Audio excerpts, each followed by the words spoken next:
సర్వశక్తుడైన యేసుక్రీస్తు ప్రశస్త నామములో మీకందరికీ శుభాభివందనాలు తెలియపరుస్తున్నాను. ప్రస్తుతం జరుగుతున్న యుద్ధంలో చాలా కన్ఫ్యూజన్ ఉంది, చాలా కలవరం ఉంది. యుద్ధం ఇంకా కంటిన్యూ అవుతుందా లేకపోతే సీజ్ ఫైర్ అవుతుందా అంటే చాలా అనుమానాలు ఉన్నాయి. ఇస్రాయెల్ దేశంలో కాకులు అనేవి వచ్చినాయని, టెల్ అవీవ్లో అవి సంచారం చేస్తున్నాయని, ఈ యొక్క కాకులు అనేవి ఒక భయంకరమైనటువంటి ప్రమాదానికి సూచనని, ఇవి బ్యాడ్ టైంకి సూచన అని చాలామంది మాట్లాడుతున్నారు. నేను ఈ యొక్క వీడియోలో చాలా క్లారిటీ మీకు ఇవ్వాలని ఆశపడుతున్నాను. యుద్ధంలో చాలా కన్ఫ్యూజన్ ఉంది కాబట్టి ఆ విషయాలు వాస్తవాలు మనం తెలుసుకోవాలి. మొదట నేను ఈ యొక్క కాకుల గురించి మీతో మాట్లాడతాను. ఇజ్రాయెల్ దేశంలో ప్రతి స్ప్రింగ్లో కూడా చాలా కాకులు ఆకాశంలో ఎగురుతుంటాయి. వాస్తవానికి అవి గుడ్లు పెట్టేటువంటి సమయం ఒక ప్రాంతం నుంచి ఇంకో ప్రాంతానికి మైగ్రేట్ అవుతూ ఉంటాయి. అంతేకాని కాకుల ద్వారా ఏదైనా నష్టం జరగదు. దయచేసి ఇలాంటి వార్తలు ఎవరైతే ప్రోపగండా చేస్తారో వాటిని నమ్మొద్దు. బైబిల్ గ్రంథంలో కాకుల గురించి రాయబడింది. నోవహు జలప్రలయం అయిన తర్వాత కాకిని పంపిస్తాడు. ఆ కాకి మరలా తిరిగి రాదు. తర్వాత పావురాన్ని పంపిస్తారు. అది ఒలీవ మొక్కను తుంచుకుని వస్తుంది. అంటే కాకి గురించి చాలా సందర్భాలు పరిశుద్ధ గ్రంథ లేఖనాల్లో లేకపోలేదు. ఏలి అనేటువంటి దైవజనుడు యోర్దానికి ఎదురుగా ఉన్నటువంటి కెరీతు వాగు దగ్గర ఆయన ఉన్నప్పుడు కాకోలముల ద్వారా దేవాదేవుడు ఆయన ఆకలిని తీర్చాడు, ఆయన పోషించాడు. కాకుల ఆహారం తీసుకొచ్చాయి. చాలా విషయాలు కాకుల గురించి మనం తెలుసుకుంటాం. నేను ఒక విషయం చెప్పడానికి ఇష్టపడుతున్నాను. కాకులు అనేటువంటి బ్యాడ్ సైన్ ఏం కాదండి. చాలామంది భారతదేశంలో కూడా పిండ ప్రదానం చేసినప్పుడు కాకి ఎప్పుడైతే ముట్టితేనే ఆత్మకు శాంతి కలిగిందని చాలా విషయాలు మాట్లాడుతుంటారు.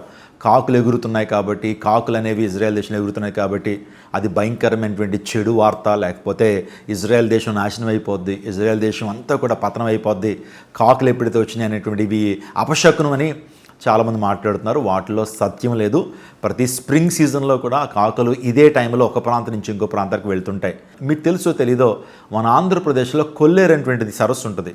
ఆ కొల్లేరు సరస్సుకి చాలా పక్షులు స్ప్రింగ్ సీజన్లో వస్తుంటాయండి. అంత మాత్రాన ఆ పక్షులన్నీ వస్తున్నాయి కదా అని చెప్పి ఈ ప్రాంతం అంతా కూడా నాశనం అయిపోతుందని చెప్తే ఎలా ఉంటుంది?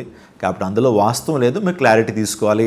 కాకులు వచ్చినాయి, వేలాది కాకులు అయితే వచ్చినాయి, కానీ అవి ఇట్స్ ఎ న్యాచురల్ ఫెనోమినన్. అది న్యాచురల్గా ప్రతి సంవత్సరం స్ప్రింగ్ సీజన్లో వచ్చేటువంటి కాకులే, అంతేగాని ఏం ప్రత్యేకత లేదనే విషయాన్ని మీకు జ్ఞాపకం చేస్తున్నాను. మన ప్రధాని నరేంద్ర మోడీ గారు కూడా ప్రస్తుత యుద్ధ పరిస్థితిని లాక్డౌన్కి పోలుస్తున్నాడు. ఎప్పుడైతే 2020లో మనకి కోవిడ్ వచ్చింది, ఆ టైంలో ఏ రీతిగా లాక్డౌన్ వచ్చిందో అలాంటి పరిస్థితులే మళ్ళా రావచ్చని దానితో దీన్ని పోల్చడం జరుగుతూ ఉంది. అంటే ప్రపంచ పరిస్థితులు మారిపోతున్నాయి. ప్రపంచంలో ట్రేడ్ మారిపోతుంది. గ్లోబల్గా చాలా పరిస్థితులు మారిపోయినాయి. టూరిజం పోయింది, ఇంకా ఆయిల్ రేట్లు పెరిగిపోతున్నాయి. వ్యాపార రంగంలో, రియల్ ఎస్టేట్లో కావచ్చు, అతను డాలర్ రేట్ పెరిగిపోతూ ఉంది, ఇంకా క్రూడ్ ఆయిల్ రేట్ పెరిగిపోతూ ఉంది. మన భారతదేశంలో కూడా పెట్రోల్ దొరకని పరిస్థితులు, గ్యాస్ దొరకని పరిస్థితులు వస్తున్న యుద్ధం ద్వారా చాలా ఇంపాక్ట్ ఉంది. ఇంకొక ఇంపాక్ట్ నేను చెప్తాను. రీసెంట్గా కువైట్ అనేటువంటి దేశం అది ఏమని ప్రకటించిందంటే న్యూక్లియర్ వార్నింగ్ అనౌన్స్ చేసింది.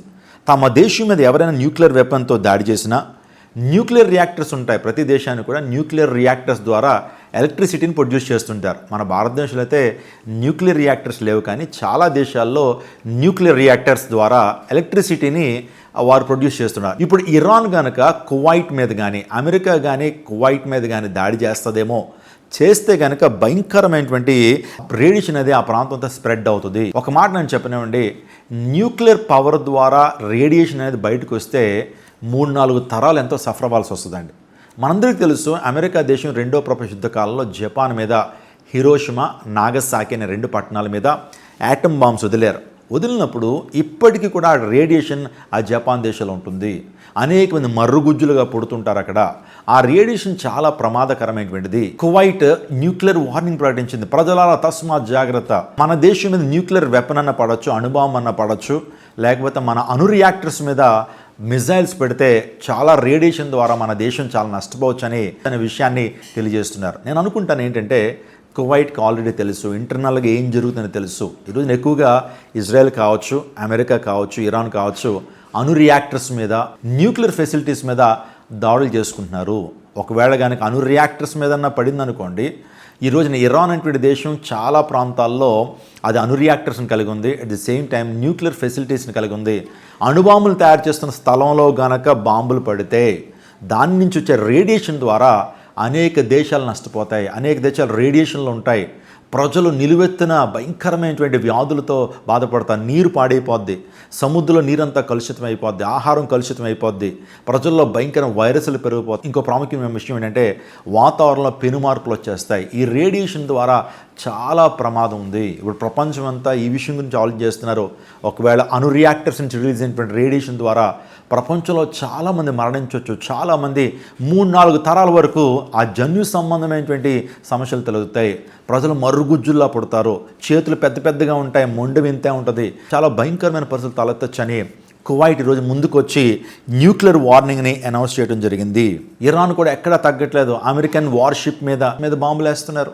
ఆ తర్వాత అమెరికన్ వార్షిప్ అయినటువంటి అబ్రహాం లింకన్ మీద వారు దాడులు చేస్తున్నారు. ఒకవేళ గనక ఆ షిప్ మీద గనక బాంబు పడితే, ఆ షిప్ గనక నాశనం అయితే అమెరికా మాత్రం న్యూక్లియర్ వార్ ప్రకటించేస్తుందండి. ఒక్కొక్క వార్షిప్ యొక్క వాల్యూ $7 బిలియన్. అమెరికా దగ్గర ఉన్నటువంటి ఎయిర్ క్రాఫ్ట్ క్యారియర్స్ యొక్క వాల్యూ ఎంతో చెప్పమంటారా? $7 బిలియన్. అంత నష్టాన్ని అమెరికా చవిచూసిన తర్వాత భయంకర యుద్ధం చేస్తుంది. అంత మాత్రమే కాదు, ఒక్కొక్క ఎయిర్ క్రాఫ్ట్ క్యారియర్లో 6,000 నుంచి 7,000 మంది సిబ్బంది ఉంటారు. వాళ్ళందరూ మరణిస్తే అమెరికా ఖచ్చితంగా ఇరాన్ మీద న్యూక్లియర్ వార్ ప్రకటిస్తుంది. అమెరికా కొత్త ఏం కాదండి. రెండో ప్రపంచ యుద్ధ కాలంలో న్యూక్లియర్ బాంబ్స్ వేసారు. ఎవరి మీద అంటే జపాన్ మీద వేశారు. అందులో బట్టి అమెరికాకి ఒకవేళ కోపం వచ్చిందనుకోండి, ఖచ్చితంగా న్యూక్లియర్ వార్ని అనౌన్స్ చేస్తారు ఇరాన్ మీద. ఇరాన్ని సమూలంగా నాశనం చేయడానికి ఈరోజు అమెరికా సిద్ధంగా ఉంది. ఇప్పటికీ అమెరికా 15 పాయింట్స్ పీస్ ప్లాన్ని వారికి అందించడం జరిగింది. సీజ్ ఫైర్ చేసుకుందాం, ఈ 15 పాయింట్స్కి మీరు అగ్రీ అవ్వాలి, అప్పుడే సీజ్ ఫైర్ చేద్దాం, మనందరం సమాధాన పడదామని చెప్పి డొనాల్డ్ ట్రంప్ పంపించాడు. ఏంటి ఆ 15 పాయింట్స్ ఏంటి నాలెడ్జ్ చేస్తే కొన్ని ప్రాముఖ్యమైన విషయాలు మీతో మాట్లాడతాను. ప్రాముఖ్యమైన పాయింట్స్ మీతో చెప్తాను. డొనాల్డ్ ట్రంప్ ఇరాన్కి ఇచ్చినటువంటి 15 పాయింట్స్ పీస్ ప్లాన్ ఏంటంటే, మొదటిది ఇరాన్ న్యూక్లియర్ వెపన్ని తయారు చేయకూడదు, దానికి అగ్రీ అవ్వాలి మీరు అన్నాడు. రెండోదిగా మీరు ఏదైతే ప్రయత్నాలు ఇప్పుడు వరకు చేశారో ఆ ప్రయత్నాలన్నీ నిలిపేయాలి. ఇజ్రాయెల్ ఏమని అనుమానం పడుతుందంటే 90% న్యూక్లియర్ బాంబ్స్ని తయారు చేశారు అనేటువంటి అనుమానం వారికి ఉంది. మొసాద్ కూడా అదే అనుమానాన్ని వ్యక్తం చేస్తున్నారు. ఇప్పుడు మీరు ఆ ప్లాన్స్ అన్నీ ఆపేయాలి, ఇప్పుడు వరకు ఏదైతే ప్లాన్ చేశారో వాటన్నిటిని కూడా నిలిపేయాలని అమెరికా చెప్తుంది. మూడోదిగా మీరు ప్రాజెక్ట్ డిస్మాంటిల్ చేసేయాలి. న్యూక్లియర్ ప్రాజెక్ట్స్ ఎక్కడైతే మీరు చేస్తున్నారో మొత్తం అంతా డిస్మాంటిల్ చేసేయాలి, ఎంటీ ప్లేస్గా అవి మారాలన్నాడు. నాలుగోదిగా యురేనియంని, న్యూక్లియర్ వెపన్ తయారు చేయడం కొరకు మీరు సిద్ధపరిచిన యురేనియంని ఏదైతే ఉందో ఇంటర్నేషనల్ బాడీస్కి వాటిని అప్పగించాలి. వాస్తవానికి న్యూక్లియర్ వెపన్స్ తయారు చేయాలంటే దానికి యురేనియం కావాలి. యురేనియం చాలా దేశాల నుంచి వారు ఇంపోర్ట్ చేసుకున్నారు. ఆ ఇంపోర్ట్ చేసుకున్న ప్రతిదీ కూడా ఆ యురేనియం నిల్వలు ఏవైతే ఉన్నాయో అవన్నీ కూడా ఇంటర్నేషనల్ బాడీస్కి మీరు అప్పగించేయాలని అమెరికా ప్రత్యేకమైన డిమాండ్స్ చేస్తూ ఉంది. ఇంకా ఆలోచన చేస్తే లాంగ్ రేంజ్ మిసైల్స్ మీరు తయారు చేయకూడదు. మీరు మిసైల్ వేస్తే 4,000 కిలోమీటర్లు వెళ్ళి పడేటువంటి లాంగ్ రేంజ్ మిసైల్స్ని మీరు తయారు చేయకూడదు. మీరు షార్ట్ రేంజ్ మిసైల్స్ మాత్రమే తయారు చేసుకోండి, లాంగ్ రేంజ్ మిసైల్స్ తయారు చేసుకోవద్దు. అది కూడా మీ సెల్ఫ్ సెక్యూరిటీ కొరకు, సెల్ఫ్ డిఫెన్స్ కొరకు మాత్రమే తయారు చేసుకోండి. ఇంకా మనం ఆలోచన చేస్తే మిడిల్ ఈస్ట్లో మీరు స్ప్రెడ్ చేస్తున్న ఉగ్రవాదాన్ని వెంటనే నిలిపేయాలి. వాస్తవానికి ఇరాన్ ఏం చేస్తుందంటే మిడిల్ ఈస్ట్లో చాలా భయంకర ఉగ్రవాదాన్ని వారు స్ప్రెడ్ చేస్తున్నారు. వెంటనే ఆ స్ప్రెడ్ చేస్తున్న ఉగ్రవాదాన్ని నిలిపేయాలి. ఏదైతే ఉగ్రవాద సంస్థలకు మీరు ఫండింగ్ ఇస్తున్నారో ఆ ఫండింగ్ అంతా ఆపేయాలి అని చాలా క్లియర్గా ఈ విషయాలని కూడా చెప్పారు. అంత మాత్రమే కాదు, ప్రాక్సీ టెర్రరిస్ట్ గ్రూపులు ఏంటి ఇరాన్ సపోర్ట్ చేస్తున్నవి ఏంటంటే హౌతీ రెబెల్స్, హిజ్బుల్లా, హమాస్ అనేటువంటి తీవ్రవాద సంస్థలకి మీరు ఫండ్ ఇవ్వకూడదు, వాటిని వెంటనే డిస్మాంటిల్ చేయండి, వారి యాక్టివిటీస్ ఎక్కడా జరగకూడదు అని అమెరికా కొన్ని పాయింట్స్ ఇచ్చింది. స్ట్రైట్ ఆఫ్ హార్మోజ్ని మీరు కంట్రోల్ చేయడానికి వీల్లేదు, మాకు కంట్రోల్ చేసామని చెప్పి ప్రాముఖ్యంగా ఈ పాయింట్స్ అనేవి వారికి ఇవ్వడం జరిగింది. ఇప్పుడు ఇరాన్ దానికి ఒప్పుకుందా? యుద్ధం ప్రారంభించుకుంటే తొలి దినాల్లో చాలా ఇంటెన్సిటీ ఉంది, చాలా తీవ్రత ఉంది. కానీ ఇప్పుడు ఇరాన్ ఒప్పుకోకపోతే అమెరికా చాలా సంపన్న దేశం, అమెరికా దగ్గర యాటమిక్ బాంబ్స్ ఉన్నాయి, అమెరికా దగ్గర గ్రేట్ మిజైల్స్ ఉన్నాయి, ఇంకా చెప్పలే B-2 బాంబర్స్ ఉన్నాయి, చాలా భయంకరమైనటువంటి వెపనరీ కలిగినటువంటిది అమెరికా. అయితే ఇటువైపు ఇజ్రాయెల్ ఉంది, అటువైపు అమెరికా ఉంది. రెండు దేశాలు కనుక ఆక్రమిస్తే కనుక ఇరాన్ ఖచ్చితంగా నాశనం అయిపోద్ది. ఇప్పటికే మొసాద్ ఇరాన్లోనే చాలా భయంకరమైన ఆపరేషన్స్ చేస్తున్నారు. ఇజ్రాయెల్ దేశంలో ఉన్నటువంటి మొసాద్ ప్రతి ఒక్కరిని పట్టుకుని ఒక్కొక్కరిని టార్గెట్ చేసి చంపేస్తున్నారు. టాప్ లీడర్స్ అందరూ కూడా మరణించారండి ఆల్రెడీ. ఇరాన్లో ఉన్నటువంటి సుప్రీం లీడర్స్ అందరూ కూడా మరణించినట్లుగా మనం చూస్తుంటాం. ఇరాన్ కూడా అమెరికాకి కొన్ని పాయింట్స్ పంపించారు. అవి ఏంటి నాలెడ్జ్ చేస్తే, అమెరికా చేస్తున్న దాడుల్ని మీరు నిలిపేయాలి, మా మీద చేస్తున్న దాడుల్ని మీరు నిలిపేయాలి, మా లీడర్స్ని చంపడం ఆపేయాలి. మీరు ఇజ్రాయెల్కి చెప్పండి, ఇజ్రాయెల్ ఎక్కడున్నా సరే మొసాద్ అనేటువంటి ఆ ఇంటెలిజెన్స్ వ్యవస్థ మా లీడర్స్ని ఒక్కొక్కరిని వెతికిపడి చంపేస్తున్నారు, అందుని బట్టి మా లీడర్స్ని చంపడం ఆపాలి అన్నారు. రెండోదిగా మీరు మాకు సెక్యూరిటీ గ్యారంటీ ఇవ్వాలి, మీరు ఇలా చేస్తామని చెప్పి రిటర్న్గా మాకు సెక్యూరిటీ గ్యారంటీ ఇవ్వాలి. ఆ యొక్క గ్యారంటీ కూడా ప్రపంచంలో ప్రముఖుల సమక్షంలో ఆ సెక్యూరిటీ గ్యారంటీని ఇవ్వాలన్నారు. మూడోదిగా వార్ కాంపన్సేషన్ మాకు ఇవ్వాలి, అంటే నష్టపరిహారం మాకు ఇవ్వాలి. ఇప్పుడు వరకు మేము ఎంతైతే నష్టపోయామో, ఇప్పుడు వరకు మా యొక్క ప్రజలు చాలా నష్టపోయారు.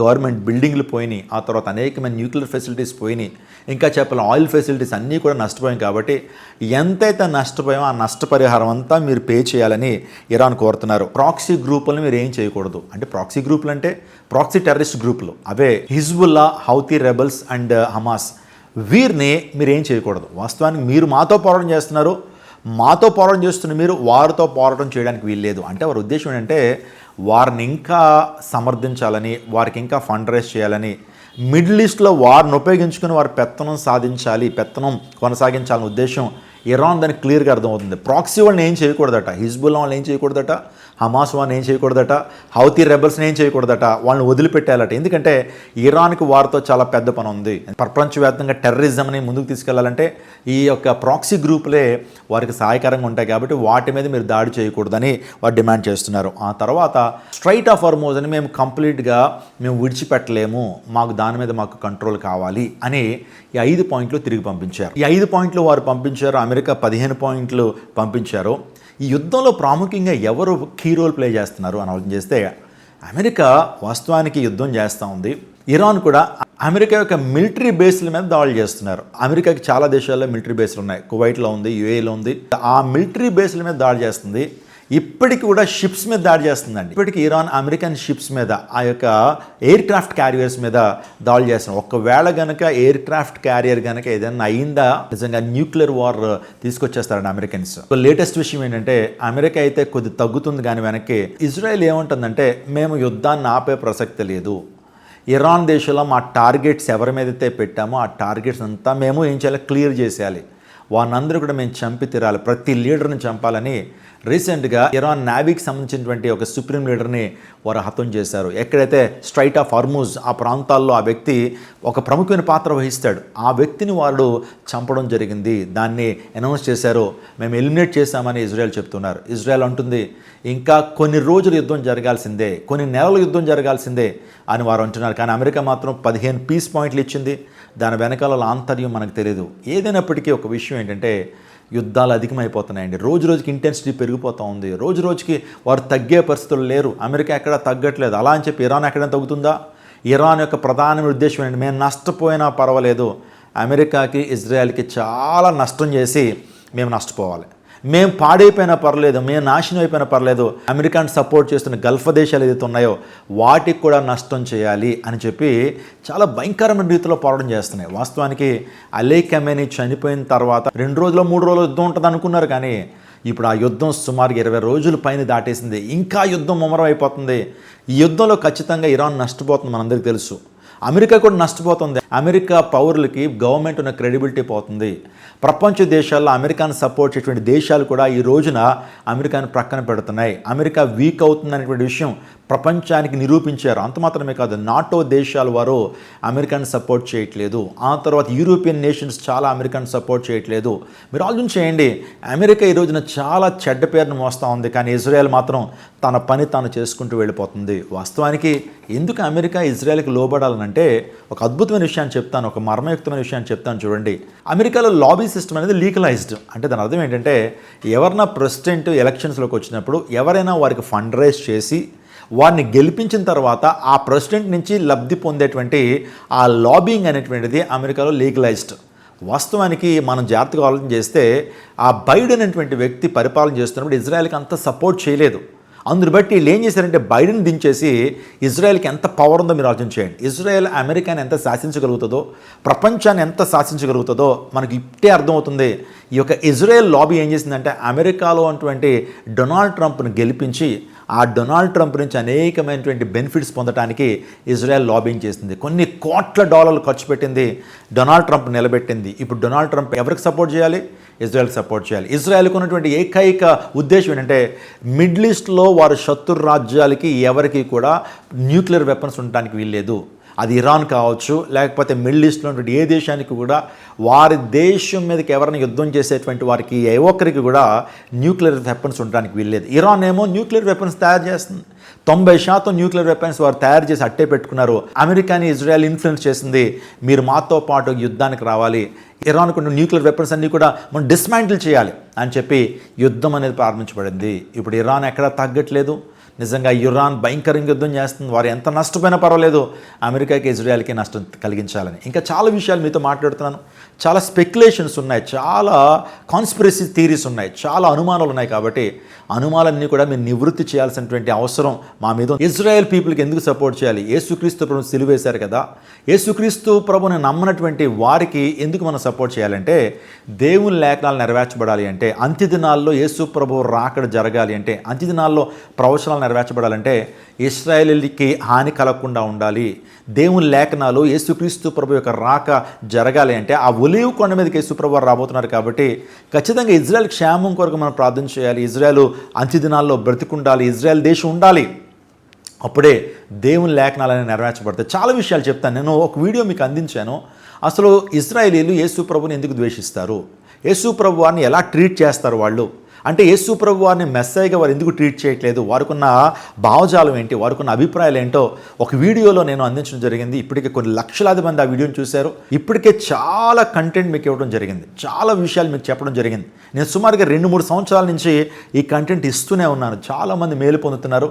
ఒకవేళ ఆ వీడియోలన్నీ కూడా మళ్ళీ తిరిగి చూడండి, మీకు చాలా జ్ఞానం వస్తుంది. చాలా విషయాల్ని మీరు కూడా అర్థం చేసుకోగలుగుతారు, మీరు కూడా రీసెర్చ్ ప్రారంభించగలుగుతారు. దేవుని వాక్యంలో ఉన్నటువంటి గొప్పతనాన్ని మనం తెలుసుకోవాలి.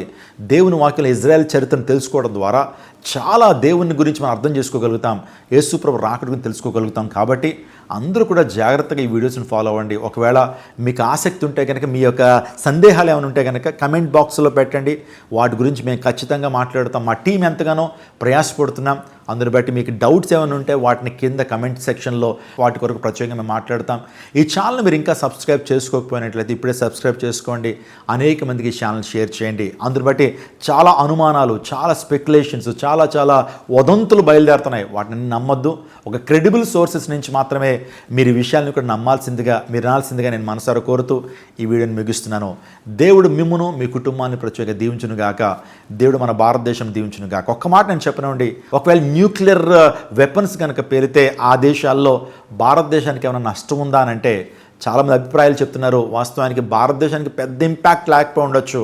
సో న్యూక్లియర్ రియాక్టర్స్ ద్వారా వచ్చేటువంటి ఆ రేడియేషన్ ద్వారా భారతదేశానికి పెద్ద ప్రభావం లేకపోయి ఉండొచ్చు. కానీ పాకిస్తాన్ కావచ్చు, ఆఫ్ఘనిస్తాన్ కావచ్చు, ఆ పరిసర ప్రాంతాల్లో దేశాలు ఆ న్యూక్లియర్ రియాక్టర్స్ నుంచి విడుదలైనటువంటి ఆ యొక్క రేడియేషన్ ద్వారా ఎంతగానో నష్టపోతాయి.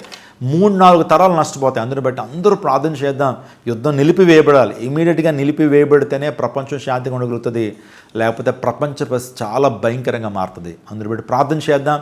సో అనేక మంది యుద్ధం ద్వారా నష్టపోతున్నటువంటి వారు వ్యాపార రంగంలో కావచ్చు, శారీరకంగా కావచ్చు, ఆ తర్వాత ఎమోషనల్గా బాధపడుతున్న వారందరూ కూడా త్వరగా కోలుకోవాలని, ప్రపంచం మరలా తిరిగి యథాస్థానంలోకి రావాలని అందరూ ప్రార్థన చేద్దాం. దేవుడు అటువంటి కృప మనందరికీ అనుగ్రహించును గాక. ఆమేన్.